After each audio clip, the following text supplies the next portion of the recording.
All right, so our goal here is to write the equation that represents this line shown.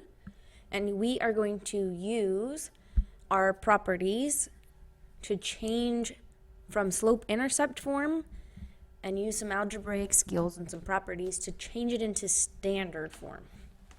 So currently, our graph intersects the y-axis right here at positive 1.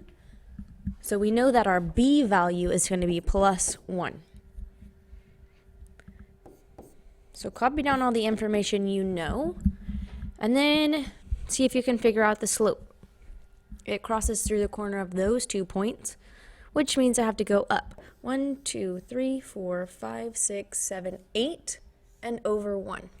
So the slope would be 8 over 1, which reduces to 8. And fill that in for the m. Now to change it to standard form, we are going to move these pieces over. And whatever you do to one side, you have to do to the other. 8x minus 8x creates a 0. So we have 1.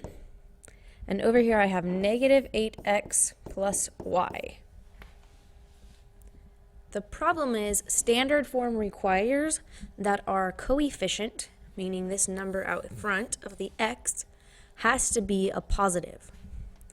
So I am going to multiply this entire equation by negative 1. Because negative 1 times negative 8 gives me a positive 8. Negative 1 times y is negative y. And negative 1 times positive 1 is a negative 1.